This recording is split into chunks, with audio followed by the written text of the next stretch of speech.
السلام عليكم. مع حضراتكم خالد العيال دكتور هاني عصام. عاوز اتكلم كلمتين بمناسبه الجو الحر اللي احنا فيه والطهاره بتاعت الاطفال.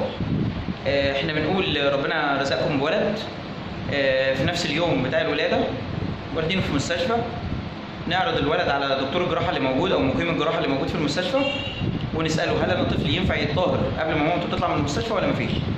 افضل مواعيد للطهاره بالنسبه للطفل من 3 ايام، اول 3 ايام او بعد ال 40. طيب ولو انا حبيت ان انا اعمل اي طهاره في اي يوم في النص، يعني اتفق الجراحين على ان دول افضل مواعيد بالنسبه لهم. طيب موضوع اصل الكبد اشتغل والكبد ما اشتغلش، لا الكبد اشتغل وزي الفل وكل حاجه. ولو احنا مقلقين في حاجه اسمها الاختبارات بتاعه تحاليل سرعه النسف اللي هو البي تي وبي تي واي ان ار والبي تي والكلام ده كله، اللي هو سرعه النسف وسرعه التجلط. وقبل ما يجي الطاهر يبقى ياخد الفيتامين كاف اللي المفروض ان هو بيتاخد معانا عند سن اول ما الطفل بيتولد. ده لو هو هياخده عضل، ولو ما خدوش عضل او الطفل مولود في عياده او في البيت او في مستشفى ما حدش طلبه منكم او ما حدش جاب سيره، ممكن يتاخد فموي اللي هو الكوناكيون امبول 2 مللي جرام، بيتاخد في يوم وبعد كده بعدها باسبوع، وبعدين بيتاخد عند تمام الشهر، اللي هم 3 جرعات وفي بعض الكتب 4 جرعات. طيب رحنا نطهر في اي يوم ما عنديش اي مشكله خالص، لكن احنا الافضل اول 3 ايام واخر او بعد ال 40. طيب الطفل عدى بعد كده اللي هو مثلا ايه شهرين 3 4، ما عنديش اي مشاكل خالص طالما المنطقه اللي فوق العضو او فوق العانه ما بتبقاش ممتلئه. طيب مين اللي يحكم في الليله دي؟ دكتور الجراحه العاديه او دكتور جراحه الاطفال او جراحه المسالك عامه عادي خالص، او دكتور النساء لو هو بيطهر، او دكتور الممارس العام. حتى الطهاره ما فيش منها اي مشكله خالص. طب انه الافضل؟ في ناس تقول لك اصل انا هطهر ليزر وهطهر بالحلقه وهطهر خياطه، واذا كان طفل هياخد بنج ولا ما ياخدش.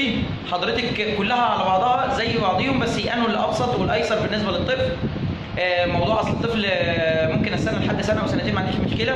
طب اصل الدكتور فلان الفلاني قال ان الطهاره بالحلقه افضل، حضرتك على مسؤوليه الدكتور، بس خدي راي دكتور جراح تاني ما فيش مشكله. بنكرر اول 3 ايام او بعد ال 40، ملهاش علاقه بالصفرة، مقلقه اعمل لي الاختبارات بتاعتها، الكبد شغال كده كده اوريدي ما فيش اي مشاكل.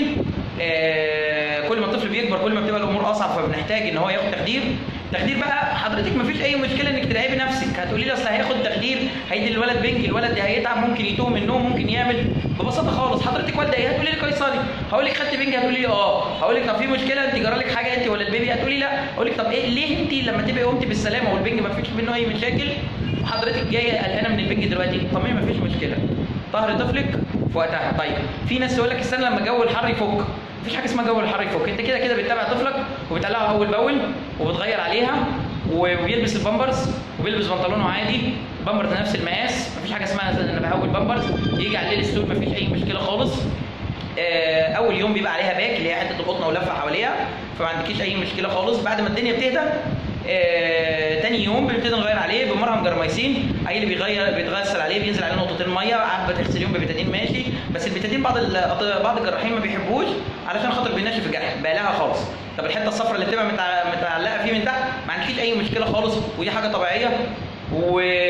والمفروض ان احنا الطهاره بنبص عليها اول ما البيبي بيتولد، وبعد كده اول ما البيبي بيعمل الطهاره، وبعدها خلال 15 يوم دكتور الاطفال لقى فيها اي مشاكل او العضو داخل لجوه بنرجعه لورا سنه صغيره وبننضف اول باول، وبنرجع تاني للجراح خلال 15 يوم لو في اي شك. ما عندكوش اي مشكله خالص، والحمد لله على سلامتهم. ما فيش حاجه اسمها اصل لما الجو يفك او الحر او حاجه او لما ابوه ينزل من السعوديه، ما فيش حاجه من الكلام ده، جده موجود. يلا الحمد لله على سلامتهم. السلام عليكم.